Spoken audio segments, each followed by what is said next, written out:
Tamweko qui RDC, merci beaucoup, messieurs et dames. Bonjour, bonsoir. Cela dépend de l'heure à laquelle vous nous suivez.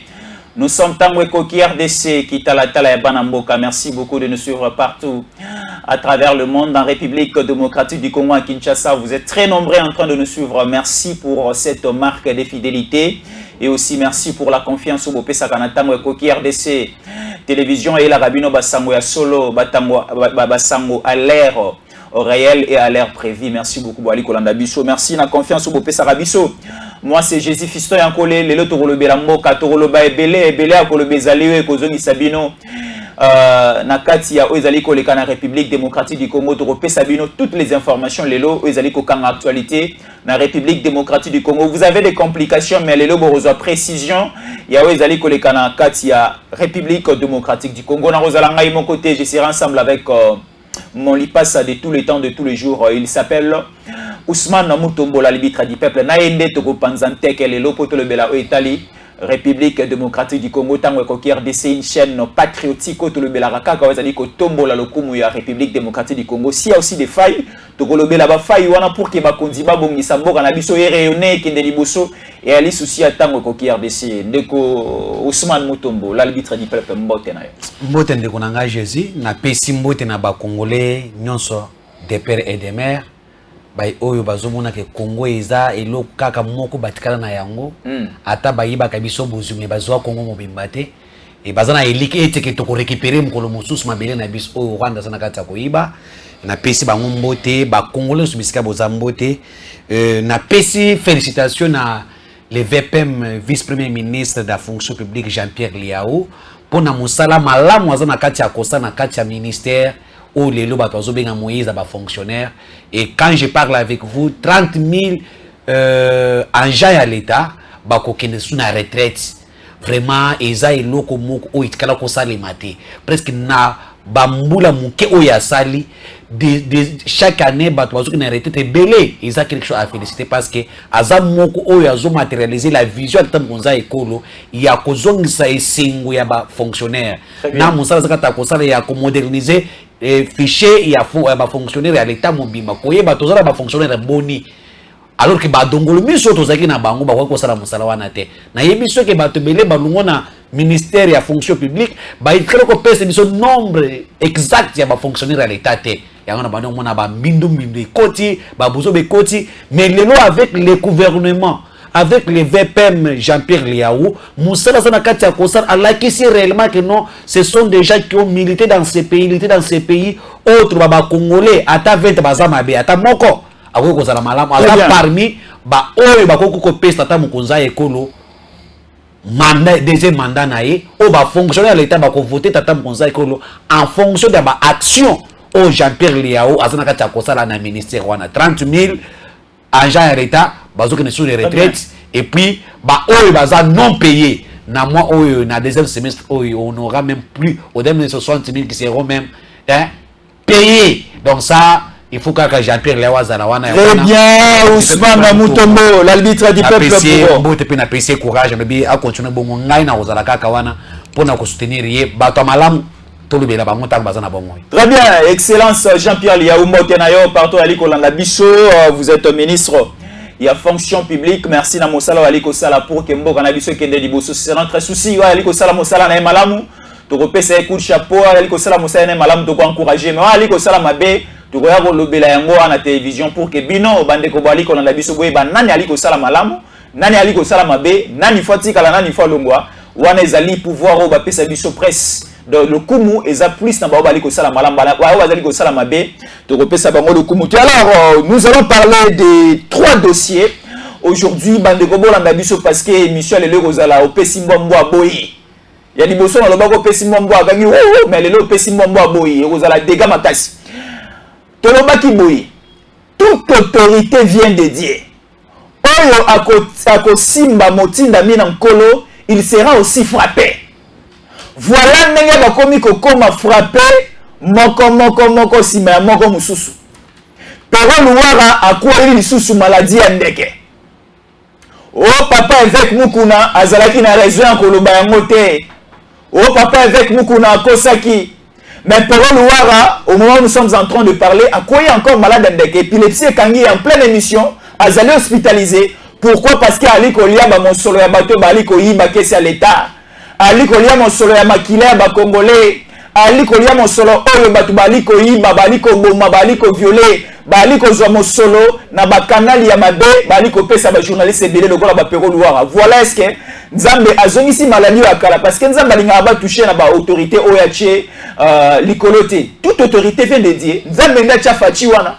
Nzambe nda ache ba ministre na swali ko mona wana. Nzambe nda ache sama luko de place swali ko mona wana. Tant yo zali ko produire ko sala émission pour critiquer le chef de l'État. Nzambe rozala simana pour na refrapper yo. Voilà la maladie au ba délivrer qui est pas avec nous kuna ezongi yo lisusu.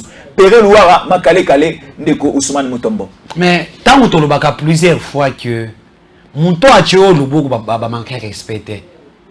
Péro Louara na mbongo oya zwaki ya ba miyibi ya ba génocideur ba mbongo ba bato ba sa ba crime na mboka oyo. Akoki ko défendre le mal. Mais à quel moussia ko toucher d'abord un loin de l'Éternel.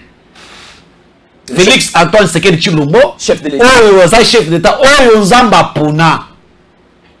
Et ailleurs qu'on touche les sous-nani, muntu oya chela ke maboko pour que malade wana salini. Et si là dans autres naïe. A finger avec mukuna. A lobby faux pasteur. Mais à bon ça dit que faux pasteur wana. Tant que azali na malade ya ndeke.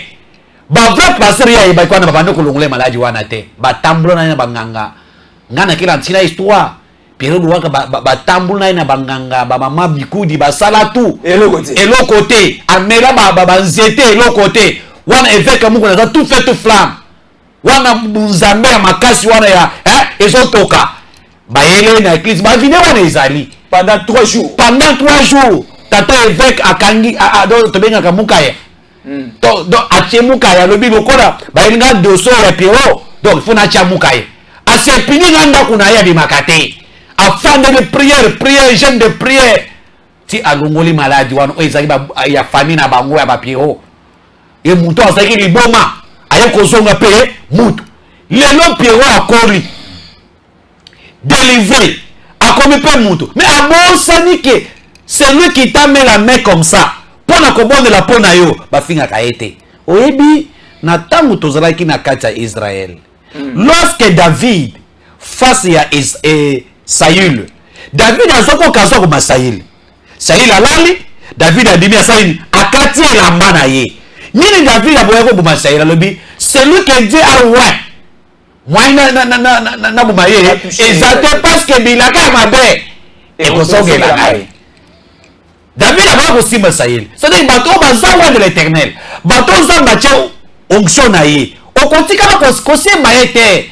Le si finga ete. Maintenant lorsque mutu oyo alungula ko na bumbu. Asala marché de prière pour na yo. Yo komi komona ilokola mutu moko boya kofinga koloba nyonso bosa ni pasa monaki soka fukami na makolo na ye alobi Nzambe kaka soki yote kaka soki mutu ana bikaki na maboko na ngai te okomona nde omoni lelo évêque muku na fukamaki alobi Péro kaji umpotela continue c'est dire ça y est c'est Péro ukaji umpotela mwane umlonenda mwabe umushima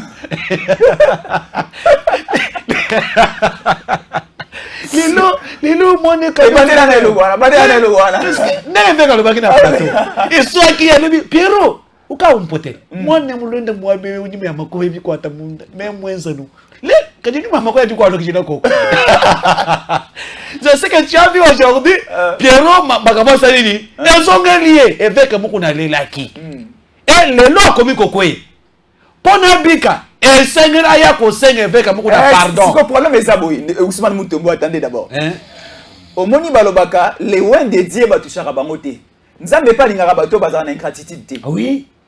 Péro Louara abandi nanu au sommet ko finga o Nzamba tomboli Rabbi bango moi je suis là. Péro Louara abandi nanu ko toucher le chef de l'État Félix Antoine Sekedi Chilombo. Parce que balobi toute autorité vient de Dieu.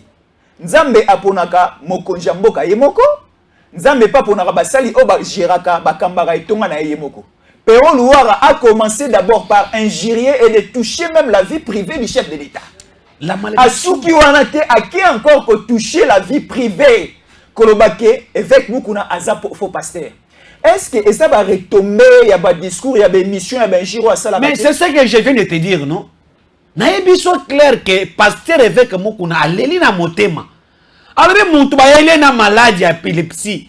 Muntu oya badata da pero bandoko sala bo wala ibeti dans une heure ata deux fois. Donc asuti na bilamba zo perdre connaissance. Wana évêque mukuna ça il faut pasteur te. Tala banganga nzambo to sala bango ah on devons le donner du respect. Bale tata na oya mulimu. Okoyeko bangé respecter. Ata omoni asali buzoba awa wana yen etumuna na nini na nzambe na ye mais yo to ça et aujourd'hui quand la pasteur mukuna ibisa ko aleli alobi ke ngai mutu na mona ki passe pour na Pierrot lelo Pierrot ko miko finga na za fo pasteur soki ngai mukuna za fo pasteur kaka soki maladie ya ndek o Pierrot azaki na yango elungu na maboko na ngai tena mabolongo te mais soki elungu na mabolongo na ngai nzambo na ngai na bela ko ayokina ki ngai Total Pierrot yango wana inane isila soki ezonga te beaucoup pesa nga yere. Voilà. Yango nde omoni lelo ezongi. Mais na aussi bilakeli mabe Félix Tshisekedi c'est un loin de Dieu. Il y a certaines personnes dans la vie qu'on ne touche pas. Il y a certaines personnes qu'on touche ye vie na yo ezongi si sima. Pierrot Louara donc azamuto azayengra. Parce que c'est grâce à Félix Tshisekedi que Pierrot a combattu libre. Il était chassé, poursuivi, il travaillait. Je reconnais une émission qu'il a fait avec Vienanga et Francis Kalombo. Mais Francis Kalombo, à l'époque, Francis Kalombo a inventé. Pas pour ça que c'est une image. A inventé pour ça il y a un régime à Félix Tshisekedi. A tout na Pierrot yo wana oza awa ozo sala émission na est-ce que bakangi yo. Ozo bima awa ozo kenda yo moko est-ce que basimbi yo. Là, il a reconnu. Mais tant on bandi ko loba biloba loba tala lelo nzama confondre maladie ya ndeke ezongi su Pierrot Louara to yebite mais pona yoka bien esengeli Pierrot Louara aya kofuka malesusu na maboko makolo ya évêque mukuna asenga pardon ya koloba ke mwana bonga kinini nzela na zongi soki te akobana kokweya kaka oza sur troisième fois oza sur sur na kati ya kwa ko na plateau en pleine émission abandi kosala ku abimisi ba fulufulu na munoko soka tie mungiza yokanga yo batabo so basebilo kwa bazaka pembena Mutombo peronga koma azalaka na Kisasa awa azana Lubumbashi azawa parce que tozana besoin na yeto sunga na mabonde bon Pierrot mabonde li mususu ndeko Ousmane Mutombo esenga mutu fois à la présent aya pas avec beaucoup na Kinshasa aya na Bandal bachie maboko babikisie aya pe rosenga bolimbi c'est pas chef de l'état bokonza mboka za Pierrot akozonga awa bokoyoka Pierrot azana soki na Tanzanie awa Katumbi azweleki mwanda ko moko so na taso na Zambie pa Katumbi kuna ndako ezaki ya mama ya Katumbi ne Katumbi azinda kwa na pesi Pierrot fandaka awa salaka buzoba bafutaki pa Katumbi chaque fin du mois il vit comme ça Pierrot longa na mboko na dossier bengana été logo de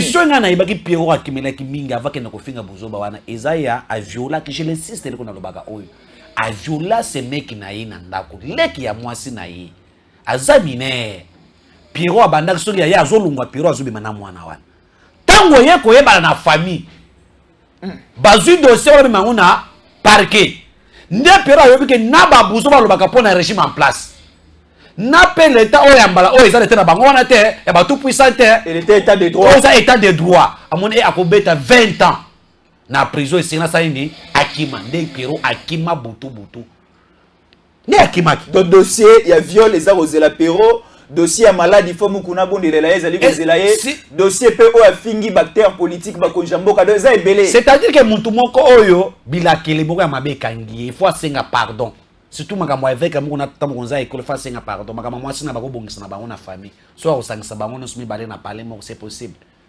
très bien Pierrot Louara épilepsie et bétier lisusu en pleine émission tolobaka tango zo atubela tango zo lobela pona mokonza mboka talaka monoko na yo bato mosusu bazaki Félix malédiction na monaki monto mosusu aw kaka na tango ekoki aw abongoli motem abengi Félix David aw nani wana ba yambaki aw et pas général de numérique Stéphane Mbalamange ayambaki ndeko moko azaki na yalamuka aw comme on a le nom m'échappe encore. Abongoli Motema. Abongoli Motema. Akomi kobenga Fachi David du Congo. Alobi na yebak tel ko bana ko sala ngai te. Les lots dans David du Congo, tu peux merci. Ça dit que, coûte que coûte, les gens qui sont contre le chef de l'État, bakoya ko pesa ye. Bakombo mususu, oh biso coûte batos ni rien. C'est là que David te. Mais ça va t'abeguer déjà David du Congo. Très bien. Félix Antoine Tshisekedi Tshilombo, 4e président de la République démocratique du Congo. Les premiers, c'était Kassavobo. Les deuxièmes, Mobutu. Les troisièmes, Laurent Désiré Kabila.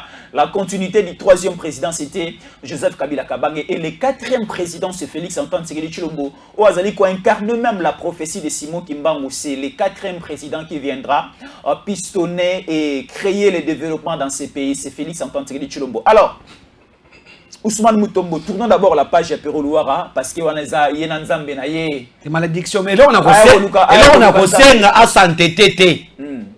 Amikitisa, à Senga Katumbi Atindele, ceux qui avion, Abeme Maïtu Apina Kishasa, Afuka Manama Koloya, Tata évêque, à Senga pardon, à Senga pardon public, Nenga Finga Kawan, à Senga pardon public, et après, Baché Lubo Kolisusu, à Keinde, Tata Mouza et Kolobi. Vous êtes loin de l'éternel. Pardon. Parce que tout celui qui est loin de l'éternel,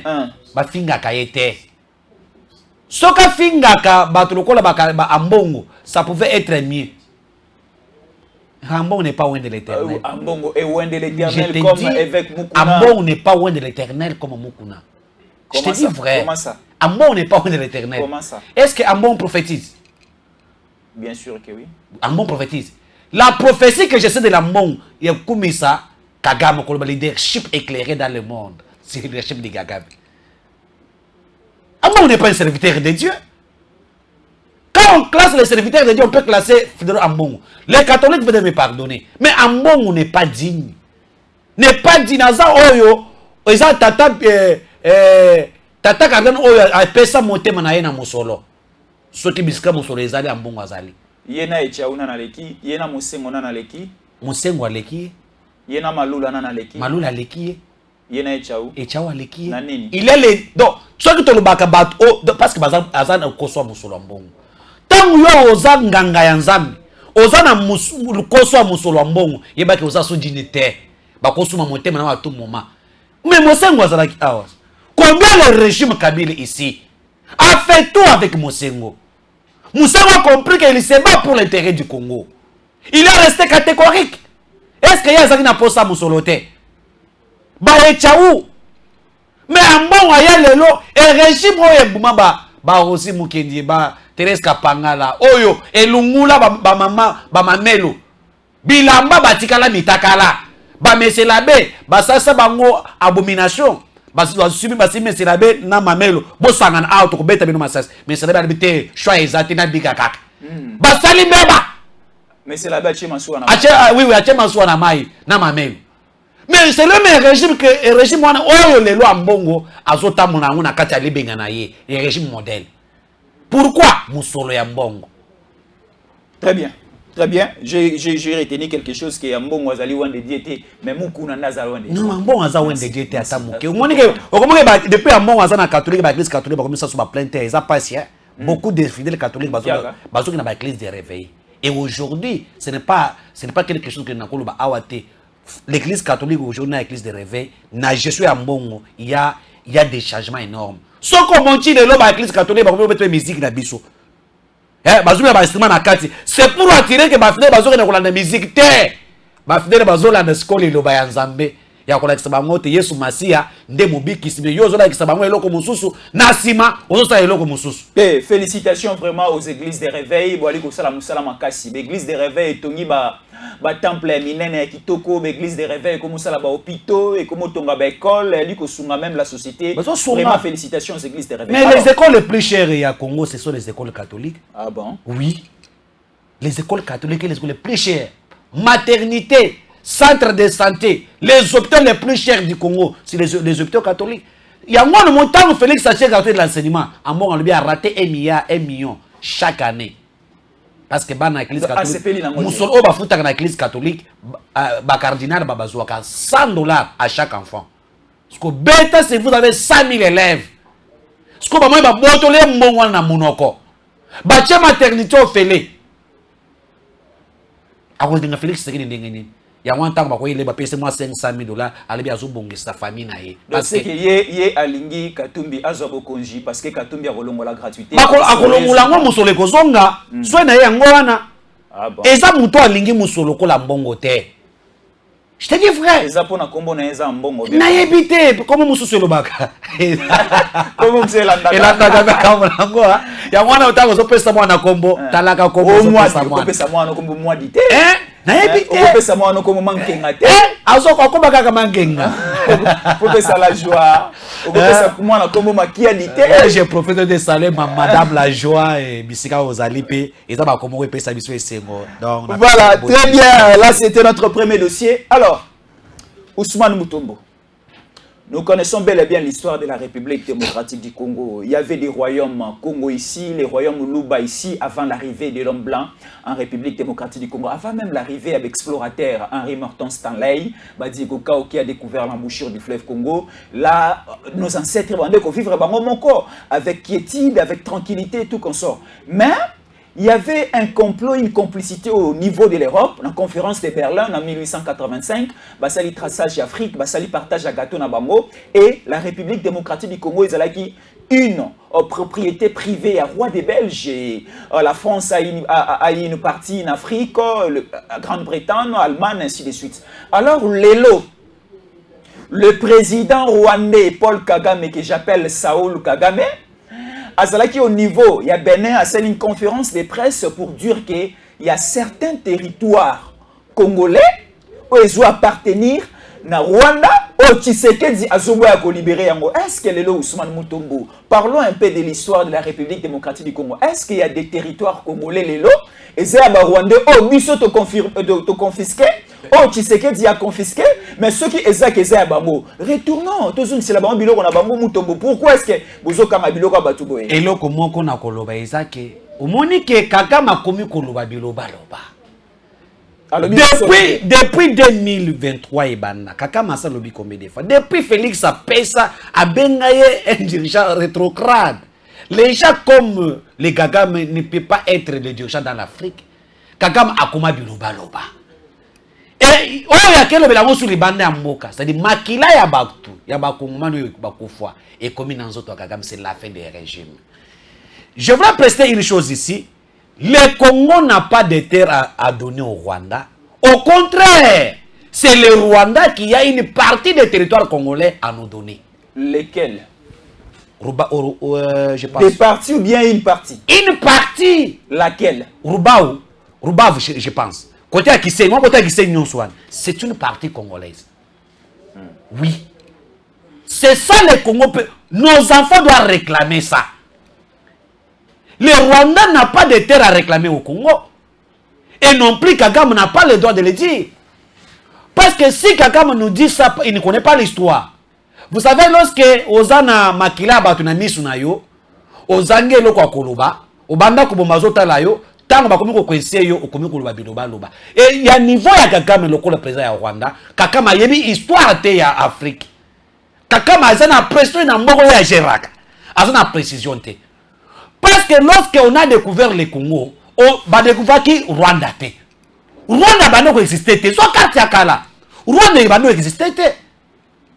Rwanda n'a pas quitté.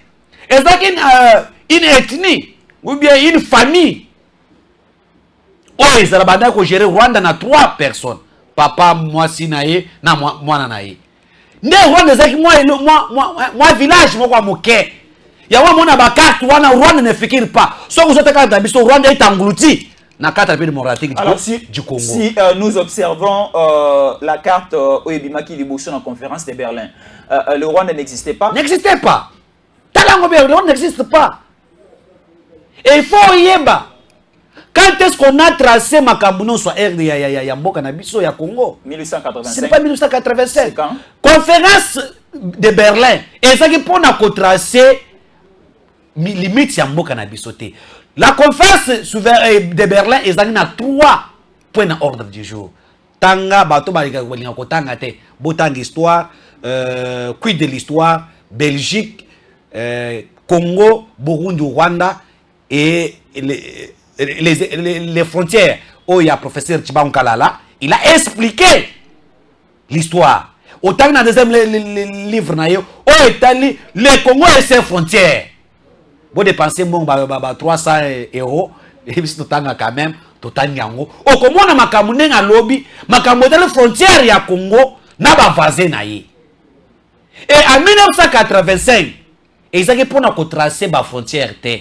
Et je l'insiste aujourd'hui ici. En 1985, il y avait 14 pays puissants à l'époque. Au Bassin, la conférence de Berlin, il y a 3 missions. Il y a Liboso, et la liberté de circulation des biens et services, commerce. Entre eux, au niveau de l'époque. En Afrique, le roi le produit dans Congo, et c'est que Congo, circuler na babilo côté, na bambo bangpe bazwaki na yango. Et il faut bayokana, bandima yango. 2.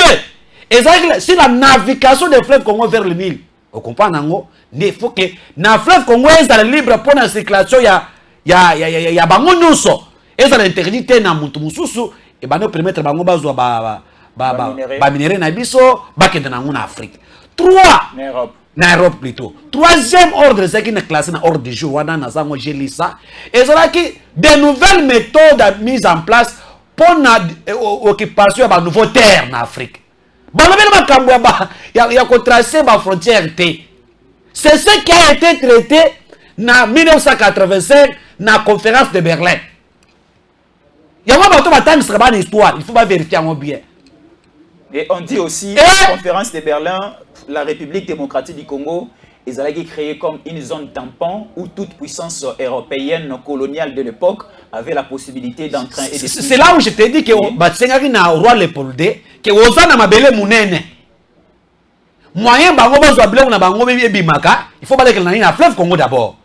Donc kokoise bango ba na fleuve Congo te moyen basala ko para bango ezate. Ya wana Batsengaki libre circulation navigation na fleuve Congo vers le Nil. Et de 2, balobaki makambo circulation commerce. Faut pas ça commerce ezala donc libre circulation des biens et services. Ba yokanaki. 3, et je l'insiste, quelles sont les nouvelles méthodes mises en place pour occuper ma nouvelle terre en Afrique à coloniser? C'était ça. Et c'était 14 pays qui étaient puissants à cette époque. Oh bah yokanaki, d'où les Congo étaient devenus maintenant pour tout le monde. Hein? C'est ça. Comme une zone tampon. Comme une zone tampon pour tout le monde. Là, le Rwanda n'existait même pas. Là, le Rwanda n'existait même pas. C'est à 1910, je l'insiste, c'est à 1910 qu'on a tracé des frontières où on a laissé une partie de l'existence au Rwanda. En 1910, le roi Léopold assis à Teka, Congo, à Belgique. C'est en 1910. Je sais la date, le 8 février 1910 en Belgique, pas dans le niveau à Berlin. Il y a eu une conférence en Belgique où on a traité ma frontière. Après une découverte, il y a un général allemand. On a découvert Mokamogoboye, qui est au Rwanda, qui était géré par 3 personnes. A même mis dossier en Grande-Bretagne, d'où la Grande-Bretagne demandait à roi la Belgique, il y a qu'on tracé la limite. C'est ça l'histoire. Donc, on peut dire que la Belgique a colonisé 3 pays en Afrique. Nous prenons la République démocratique du Congo, le Rwanda et l'Ouganda. Le Rwanda n'existait pas. Mais c'est une colonie belge, non? Non. Les Rwandais, la colonie belge n'existait même pas. Et ça qui n'a tracé. Bakenda kozwango na mboka moko bakenda kozwango parce que tant basa na carte na biso le Rwanda n'existait pas mais na ba recherche de un village moko ya muke o ezaki hors limite ya roi Léopold autant wa teklaki Belgique ne basenga ki bongo le Rwanda n'existait même pas en 1910 qu'on a tracé ba frontière na biso après la pression de Grande-Bretagne o ya kenda ko découvrir mboka lokolo Rwanda ezaki à l'époque Rwanda te au Rwanda ou Burundi ou Ouganda. C'était comme ça les appellations. Alors que la carte a été tracée dans le roi Léopold et les Kakitimonina, na mon capitale à Rwanda, Bazoa Kangono, Kisenyi, et Nali, Kigali, et les Kakiwana Kati. D'où na Basenga ki bango, Bameka Kozonga Mouke, Bazonga Mouke pour na tracer quand même ba frontière dans le ya malam nde monaki basalaki na sens wana ya ko tracer ba niveau ya ko zalaki o ezongana mabele na yango normalement sans que les Rwandais zala. Oui, Ousmane Mutombo, parce que déjà au niveau du Rwanda, les autorités rwandaises ont préparé déjà un référendum pour essayer de prendre quelques territoires congolais, prendre certaines localités congolaises et côté à la carte géographique Rwanda. C'est déjà planifié au niveau du Parlement. Il y aura un référendum. Ben, bon, nazoe bisao qui na l'action moi histoire. Na histoire na la question, on comprendre que le Congo n'a pas de terre à donner au Rwanda, mais c'est le Rwanda qui est redevable au Congo. De Tozo Gisenywana. Tozo Gisenywana, Rubavu Nyonswana, eza ya biso. Eza ya biso. Tout au long ya lac Kivu. Eza ya biso. J'insiste, eza ya biso. Si un Rwandais oya yebi histoire, aya asalata vidéo a contredire nga nazoluba. Voilà l'erreur. Ya kozwa mukonzo ya koti na pouvoir na Minduki. Voilà l'inconvénient. Ya kozwa mukonzo asala makila ya batu. Oya yebi histoire ya mboka zo gerete. Gagama yebi ata histoire ya Rwanda te mboka na ye. E bilobela ekomi kolobango. Et bakosa référendum se base de quoi? Nous sommes déterminés. Ya ko défendre même un millimètre. Parce que même un millimètre nous allons les défendre et les Congolais sont déterminés. Et là, comment on a ces pays. Après Babilobela ya Kagame, les Congolais, toutes tendances confondues, réagir. Sauf l'enfant chéri de Kagame. Sauf l'homme de confiance de Kagame. Est-ce que l'amour de Kagame qui est Katumbi. C'est ce que j'ai dit. Toute l'opposition, on a yebi les Congolais de père et de mère. Il y a longtemps qu'on a parlé de Tchanyaya. Comment les 100 Congolais crient? Kagame a tout parlé à l'objet de mais tout le monde est en majorité. Les opposants de père et de mère, ba membre na bango ba parti politique parce que nous sommes dans sa parti politique. Ba lobby ba condamné. Mais il y a quelqu'un, oh il y a lobby à mon côté. L'enfant chéri de Kagame, Bokilo de Kagame, c'est lui que Kagame prépare pour être présent dans ce pays pour enfin qu'il a matérialisé vision Kagame à cause est. Et ça Moïse Katumbi Chap. À lobby ni I, ni O, ni A, il est resté silencieux, il dit oui, oh le Bekwana et ça seul. Tant que tu vois Congolais que Katumbi n'est pas digne d'être président de la République, Bokoloba. Si Katumbi condamne Kagame na Tongo, na 20 ans, ça les suscite parce que sa femme lui-même, c'était une Rwandaise. Elle a une mission à Katumbi à Ozanate. Voilà. Et voilà aujourd'hui, Kagame Bimina pour l'élé. Le monde entier, et comprendre comment on a gagné le bango, va comprendre les lots. On nous a beaucoup menti. Okay. M23. Oh, bonaboy. Et aujourd'hui, Kagame a le Bénin. Vous n'avez pas vidéo au Nango. Alors, le problème n'est pas M23. Ah, là, je comprends que tous les accords au Kabila va signer, M23, CNDP, si le mixage et le brassage était la volonté de les besoins de M23, mais Cécile. Le mixage, brassage, le dialogue, et c'est là qui était une idée à Rwanda, moi qui me contre Est, exacté. Le Rwanda, Bimina, en passe à l'objet. Bazaki na suya nini bazwa est à Congo ba annexé na Rwanda, c'est ça leur objectif. C'est tout ce qu'on nous a menti tout le temps ici.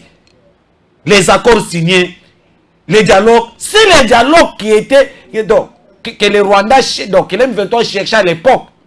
Et ça qui base à insécurité, base à agression na bango, mais les dialogue basana Kabila parce que le dialogue il est belé en 2009, en 2013, le dialogue est belé na. Et Kagame vous dit quoi? Kagame a bien dit, yango na soubenda matoi na bat oyo ya Kabila oyo.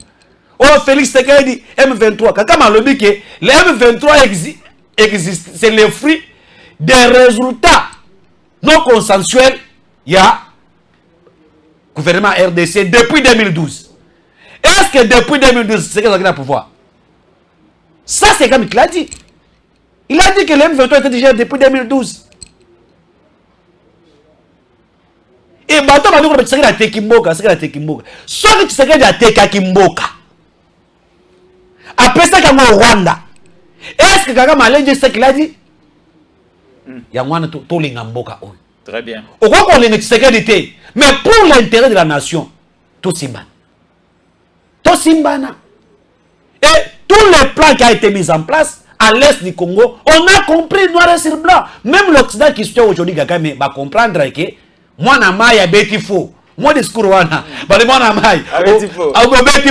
parce qu'aujourd'hui, tout le monde entier comprend que ton souhait, c'est de récupérer une partie de la RDC. La raison pour laquelle, aux autres financiers, groupe rebelle, aux autres qui ne croient que c'est Congo, voilà ton souhait. Mais quelqu'un ne peut pas, à quoi qu'on zone ça, c'est cinéma quitté. Mais c'est comme à quelque chose de justifié, qu'il n'est pas un roi des Belges, non? À quel déconne qu'il ne c'est ça. Très bien. Allez, Kagame n'a pas raison par rapport à un discours, par rapport à un coup de gueule selon Ousmane Mutombo, parce que la République démocratique du Congo, superficie au Douanango, et ça héritage au Bangkok, on a biso batiqué la biso. Même si Kagame a été dans la conférence de Berlin, même si Kagame a été en Allemagne, en Belgique, a reçu gain de cause, c'est parce que le Congo restera un et indivisible. Et tu sais que derrière au coup de Congo, on a une rébellion belée. Et après le départ de Tshisekedi, tout le monde a pays où il développé, tout le monde a pays où il y aura aucune rébellion érotique à la source à bon à Mobulu. Non, nous devons soutenir les institutions, nous devons soutenir nos autorités, parce que Eza, na simana bangone tout le monde a mboka o que des mais là comment il faut comprendre tous les plans où Kagame a bandé ko profiter na sima wana pour nous crescer le Congo a été dévalé. On a fait montrer à Kagame que nous koloba ke batuti les génocides rwandaises, et ça qui parmi les réseaux que comme Tchaki na sac naé, na mukongo naé na zoto na mukeboye, à quel niveau on a la communauté internationale, d'où il a eu la quitus des États-Unis, de la Grande-Bretagne, de la France, qui sont complices à cause de génocide. Et aujourd'hui, avec la diplomatie agissante de Tata Mukonza et le Félix Antoine Tshisekedi Tshilombo, Allah qui Simon Nadé, ce n'est pas ça la raison. Et une partie des Hutus rwandais qui sont à l'étranger, on va se sentir mal à l'aise, lésés par le régime Kagame, ce n'est pas ça la raison. Il y a un génocide, c'est lui qui est le criminel. Il y a une dame qui vient de sortir, une journaliste, il vient de sortir un ouvrage à l'objet Kagame un sanguinaire en Afrique. Il a démontré dans cet ouvrage-là que tout ce que Kagame fait à l'est du Congo, ce n'est pas la raison du génocide, mais il vient pour tuer et récupérer des terres. Et quand Malana a tombé à côté de lui, à BBC, vérité, ça le plan, il y a tout. Voilà. Génocide rwandaise et ça dit. Et si lui, on a plan, mon sous et dans le monde entier que Kagame a besoin de récupérer le territoire congolais et comme il y a Rwanda. D'où aujourd'hui, on a conseillé dans le gouvernement, on a besoin de la classe. Il faut tout changer l'histoire. Tout le temps, il y comme nous Rwanda. Et ça partit dans l'histoire. Tant que il faut récupérer un mot. Ça, c'est la 27e province. La 27e province de la République démocratique. Qui sait nous on a Isaïa Bissou. Les Rwandais là, bazaba, esclave na Bissou. Très bien. Merci. Donc il faut tout tcheba na Bissou na mutu et l'okwana pour nous comprendre que makambo ko changer. Aussi on t'a ton cardé kaka boy et bona boy. Jamais. La révélation de Ousmane Mutombo. La République rwandaise, c'est la 27e province de la République démocratique du Congo. Alors Kagame, tais-toi. Sinon, nous allons venir ravir. Nous allons venir ravir notre province. Non, ce n'est pas une question. En fait, il ne faut pas citer les noms de morts parmi les gens qui sont écoutez, pourquoi j'ai dit Mobutu? Tu sais que Dieu est là. Pourquoi j'ai dit Mobutu? Pourquoi? Mobutu a fait sa façon d'agir. Félix Tshisekedi est très fort parce qu'il est en train de changer les dons sur le plan international. Et Mobutu a qui n'a maîtrise, quand je dis ça, c'était la base à brutalisation, mon gars, c'est mais quand on a le biwana, on a le bombardé dans nos partis. Maintenant, avec Félix Tshisekedi Tshilombo, il nous a montré qu'on peut gagner la guerre dans la diplomatie, ça que mon Dieu que ça n'est et bêta. Et mon Dieu, mon M23 va se retirer dans la position occupée, ça que mon Dieu que ça n'est et bêta. Là, c'est quelque chose que juste qu'aujourd'hui, moi, est-ce qu'effectivement aussi, Ousmane Mutombo na Bunagana wana ba M23 bazate na Kibumba wana ba M23 bazate parce que tozoka ba Mindu qui allait kobeta boutou. Non, mais est-ce que réellement cantonnement ça a réussi, ça va réussir aussi? Mais c'est ce que je t'ai dit. Lorsque Félix Tshisekedi a sali discours na président suisse, alors bien que toyebi complot ya infiltration ya mboka na biso. Bato ba infiltration biso ba yaka na makambo ya dialogue. Yambala oto kosani. Toko dialogue te. Bisika M23 et c'est bato na bazo côté ça ini ba otek. Les Congolais qui seront identifiés ba cantonner quelque part pour baser la insertion na kati ya société. Et on va ça Rwanda ba kozonga na mboka na bango. Nde Bertin Bisimwa. O marionnette ya Kagame, o ba tcheli mkolo ya M23. Alors bien tekete, le kolo biso ba no kanske ko ta ba cantonner biso na Sabinyo et ko fungola nzela pona dialogue. Le kolo ba moyi dialogue. Biso moto so na front. Nde o moneki ayi des attaques entre le M23 qui voulait encore faire une incursion dans Katia Kibumba na armée burundaise na FARDC. Mais ils ont été babazu réponse. Parce que les maï, coup de chapeau. Mon temps côté de maï ngana côté de Milaye. Coup de chapeau. 120 morts. De quel côté? Côté M23. Frappé par les maï. 120 morts. Naibisa ke bino awa que l'Occident va comprendre que ba maï ba koti makambo oyo. Makambo guerre ça ni écocide. D'où ba lobby non on interdit l'armée démocratique du Congo de ne pas collaborer avec les maï. Na makambo itali ko mettre. Mais les maï ce sont des Congolais. Ce sont les Congolais, mais tant bango ba yeki awa, ba yebisa ki biso nini. Bozo a charge à secteur na nini na bino. Faut jouer avec les gens. On joue avec les gens. Ce pays de Lumumba n'appartient plus à l'Occident. Nous allons changer les donnes. Et Félix Tshisekedi c'est l'homme idéal pour ce moment. Pour nanga élection que tu es à la tête. Bazo a musolo wana élection. To fongo mama kama lobby élection ça la tête ni yoka Lumumbashi na besoin mama kama lobby c'est la guerre officielle. Élection faut ça Lumumbashi na besoin na lobby mama kama lobby c'est la guerre officielle. Il a montré maintenant tout ce qu'il a caché derrière tous les massacres de l'Est. Son souhait était de récupérer l'Est du Congo. Alors qu'est-ce que nous allons faire? Tola la pongite et c'est tous à la mobiliser. Congolais à la mobiliser.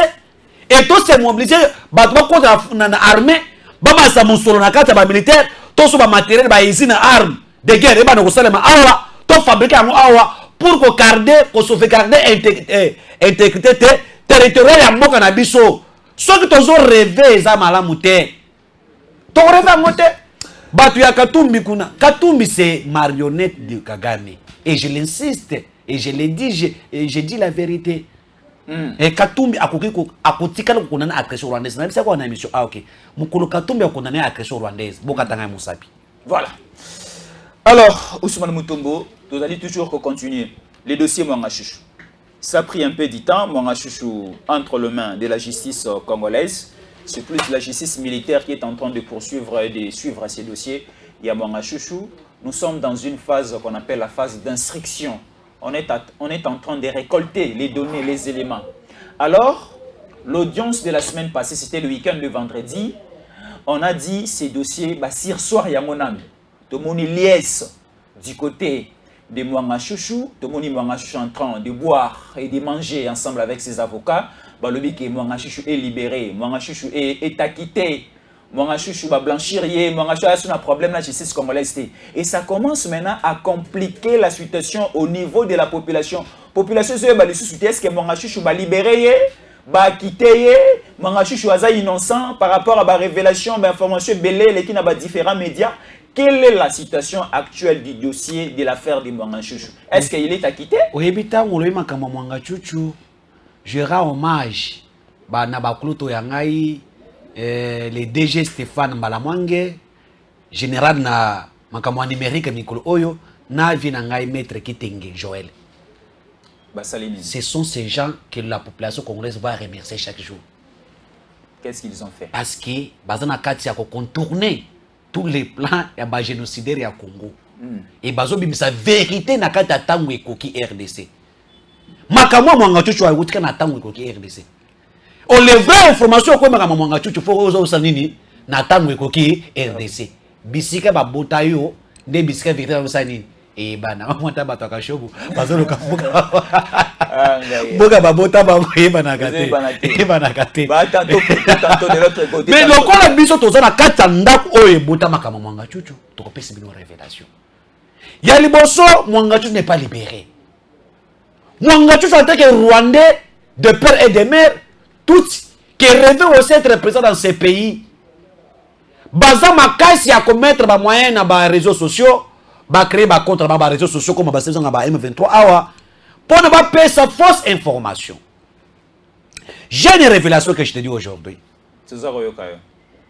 Mwanga Chuchu ba Rwandais ba qui disposition comment libérer Mwanga Chuchu, les plans ya libération de Mwanga Chuchu.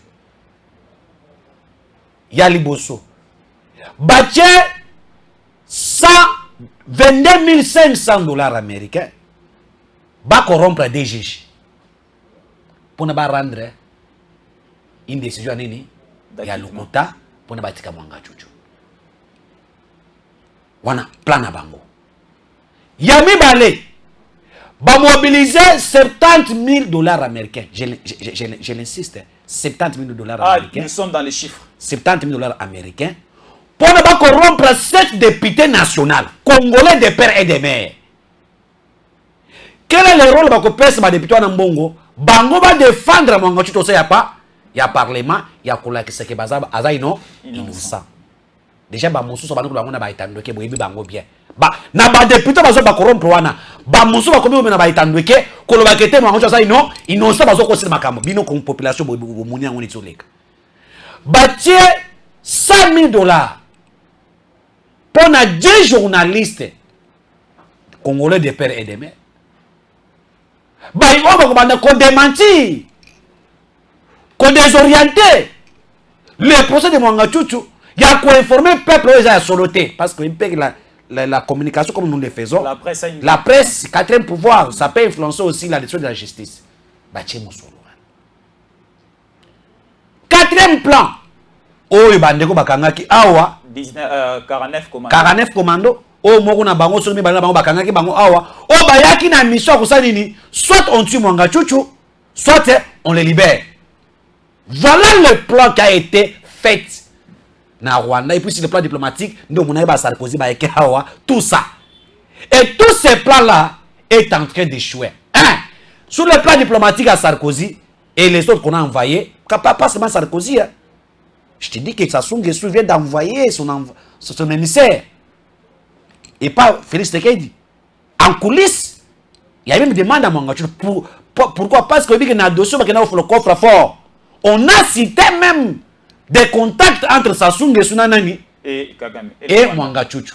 Je pense que les 2019, je pense, dans 2019, dans le mois de septembre, vers le 15 septembre, Mwanga Chuchu a fait aller comme un retour na Brazzaville. Là, moi j'ai des dates, des précisions. Qu'est-ce que je cherchais là-bas? N'a atteint émissaire naïe, bah que tu tampon. Alors que les commandos, bah y a pas de monde qui va au Takiwap. Beaucoup de gens il y a Brazzaville. Ousmane Moutomo le Bakango a. Avant Bassara Bamakabana Bangoa échoué. Et aujourd'hui, Mwanga Chuchu a libéré.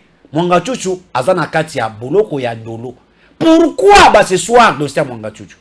C'est-à-dire les avocats de Mwanga Chuchu, la haute cour militaire a na capacité te ya ko juger Mwanga Chuchu parce qu'il est député national a posté immunité. Il faut qu'il y ait un cour de cassation. Il faut qu'il y ait un cour de cassation. Dans la haute cour à l'hôpital, les infractions au Tokaya Mwanga Chuchu, au Bakayel Mwanga Chuchu, elles ont détenir des armes, matériel, il y a guerre, il y a une disposition, il y a militaire, des bakangeliers. Du fait que Bino Bolobi Bongo, alors, nous envoyons cette requête dans la cour constitutionnelle. Mwanga Chuchu a fait Nanouana, Toti na cour constitutionnelle. Cour constitutionnelle appelle sa biso si réellement vit tous les preuves de la haute trahison.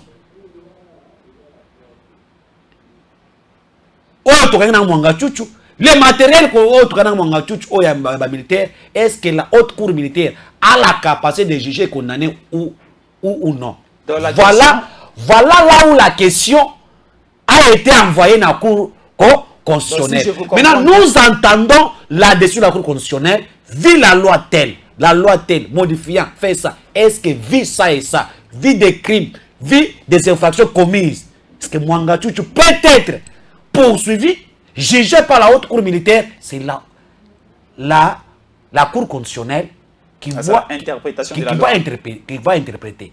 Si la Cour constitutionnelle, je l'ai dit, si la Cour constitutionnelle dit le contraire, Mwanga Tchouchou ne sera pas libéré, il sera maintenant face à son juge naturel en tant que député, hein, qui est la Cour de cassation. Est-ce que Batiki est? Batiki est? Azaka Nandolo. Maintenant, il s'est passé Mwanga Tchouchou, vous avez une image où parce qu'il était déjà étouffé. Tout ce qu'on a trouvé, hein, et pas naïe, infraction, toutes les preuves qu'on a trouvées chez lui, Azasuna soufflaté. Il était au bout de cracher certaines choses. Et il n'y a pas sa boulot.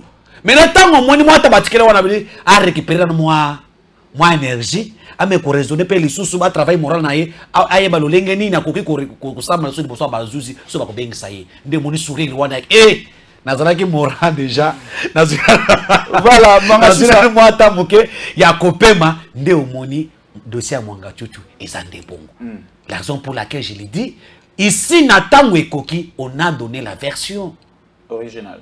Révélation vraie. Révélation vraie. Et aujourd'hui, Ousmane Moutoba, le maître du peuple, ailleurs qu'on peut abattre les sous oyo, Kouloutou Nangaï, Stéphane Malamwange, na maître Kitenge Joël, Baloba qui peut nous éclairer le peuple. Tout ce qui se passe, ce sont les gens qui commencent maintenant à voir tout le banane pour notre intention à la population. Ils ont l'olenge ni. Oh, Moni, tu sais qu'il y a Tiki Mwanga Tchouchou. Oh, mais est-ce qu'il faut comprendre ça? Tout ça, comme ça, mon consommé, mon sous. Est-ce que tu sais qu'il y a Mwanga Tchouchou? Est-ce que c'est Mwanga Tchouchou? Est-ce que tu sais Mwanga Tchouchou? Pendant 18 ans de règne, Mwanga Tchouchou. Il opérait avec la bénédiction des régimes de Kabila. Je l'ai dit. Quand les gens pensent que Kabila sont au pouvoir, ils vont finir tous les mondes qui sont tombés à l'Est. Grâce à Mwanga Tchouchou, que tous ces gens sont tombés à l'Est. Avec la bénédiction de Joseph Kabila Kampagne. Il faut dire la vérité. Mais on nous dit aussi qu'il y a des messes noires entre Mwanga Tchouchou et Moïse Katumbi. Est-ce que c'est vrai? Mais je te dis, quand on regarde Mwanga Tchouchou, qui n'est pas ni de père, ni de mère, Otali Moïse Katumbi est dans un lien avec Mwanga Tchouchou. Pourquoi je l'ai dit? Voilà la révélation. Mwanga Tchouchou est le promoteur de tous les diasporas rwandais. La raison pour laquelle il possède plusieurs passeports diplomatiques rwandais, parce qu'il a une mission à faire. Mwanga Tchouchou collabore avec Moi Ibrahim.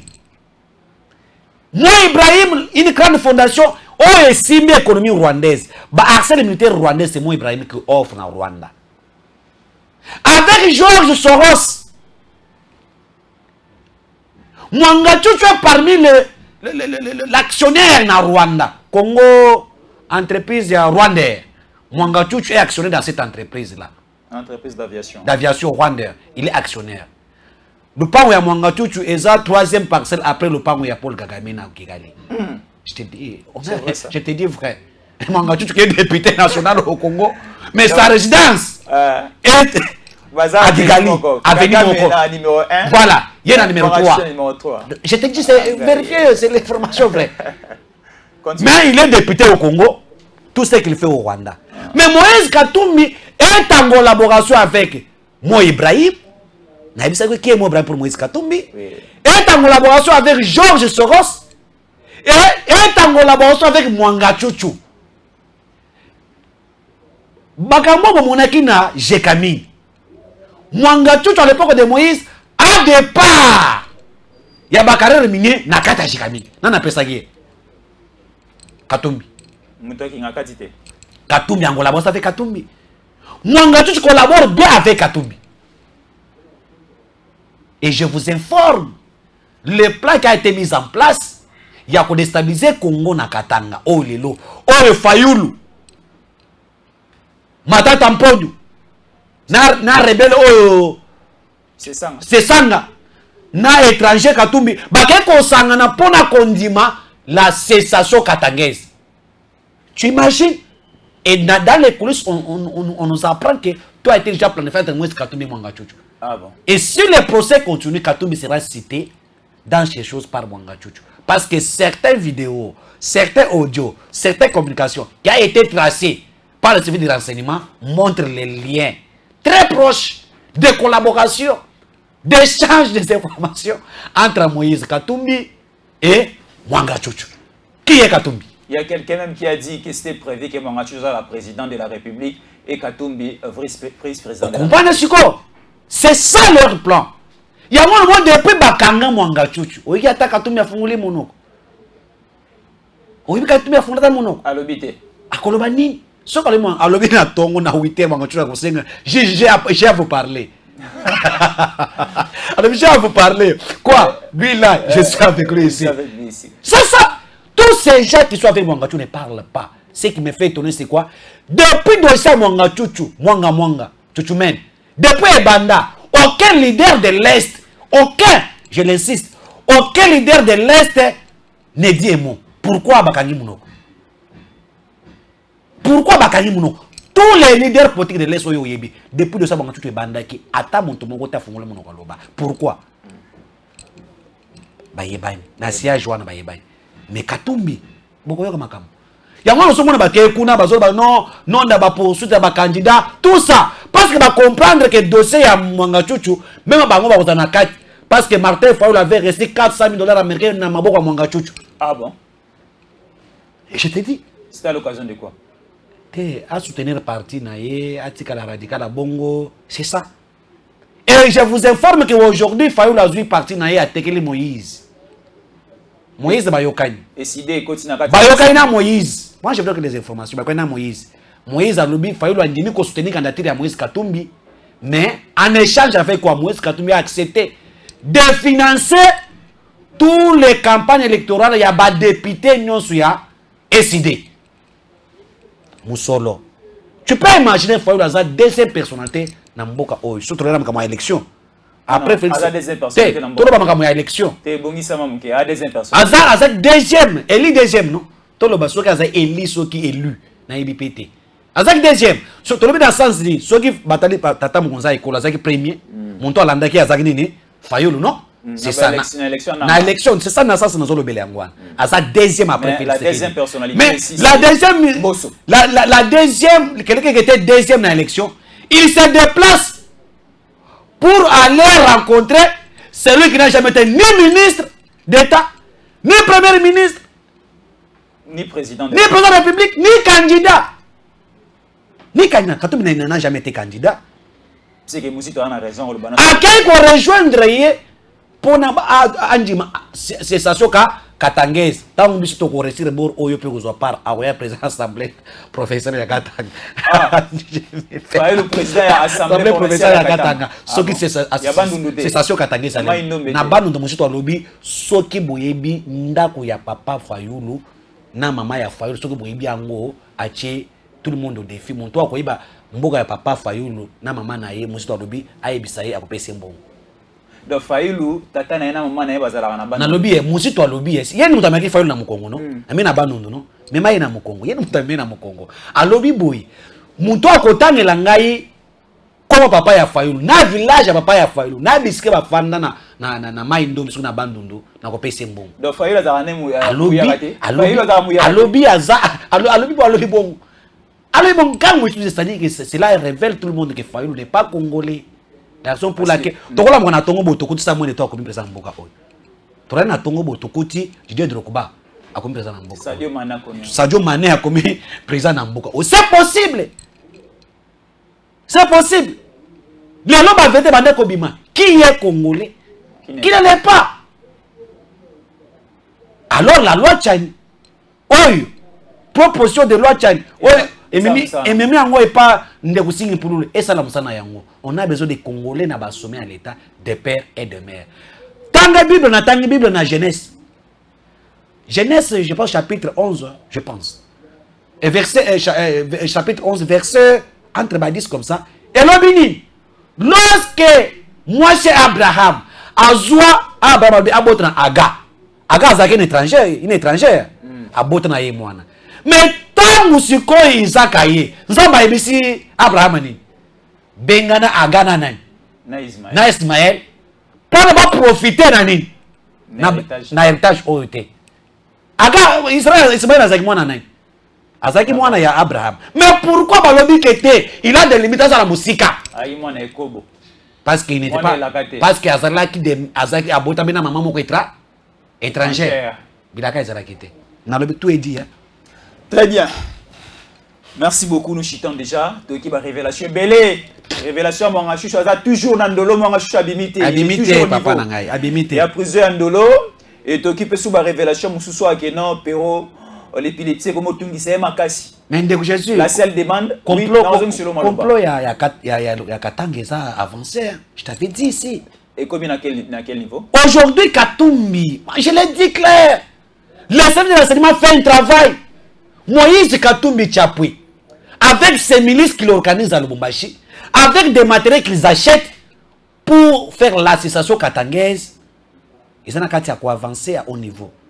Makamoyo de Christian Mondo Kaboula Lubaki, ce n'est que le résultat de leur réunion octobre. Oya bon mama kinase, ayasa nini, abimisa ona na polele. Ngaite. Est-ce que Christian Mondo akola kisabiso peuple oya yebisa kiyeke ceux qui l'ont tchanyeleki tokata katanga. Le peuple ont marché dans le Lubumbashi. Te, lobi akola ce peuple wana. Oba marché dans le Lubumbashi. Lokuta. Bak nazo senga na justice bakanga Christian Mondo. Kabula bakanga ye.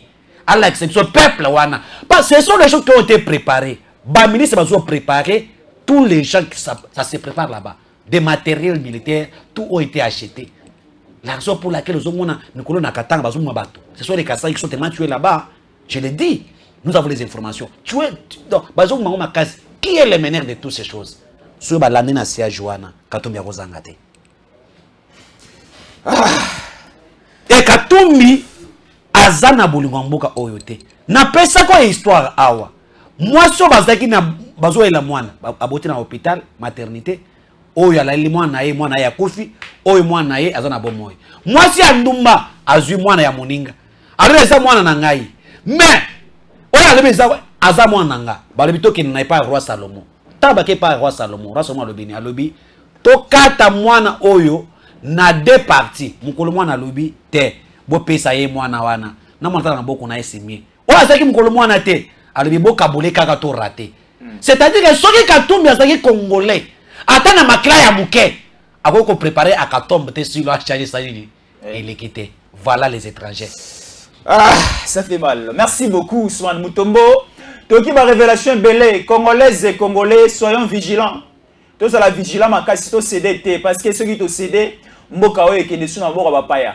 Laissons ces pays et la diriger na bana Mboka, na bana ekolo balingi Mboka na biso. Nous sommes vraiment arrivés à la fin. Merci beaucoup na bande nous sommes balandi biso avec beaucoup d'attention. Nos numéros sont en train de défiler là-bas. Merci beaucoup de nous contacter. Merci beaucoup aussi de nous écrire. Merci aussi de nous livrer certaines informations. Oezana nous cacher. Nous, de notre côté, nous allons récolter ces informations, te retraiter, on peut te remettre à la place publique pour bakonji, na ba Congolais basé éparpillés à travers le monde, ba comprendre la réalité, ba comprendre nani azan nani na katsa mboka, nani alingi mboka pe nani alingi koboma mboka oyo. Merci beaucoup la bande Kotou balandi biso et les informations continuent dans quelques 2 heures.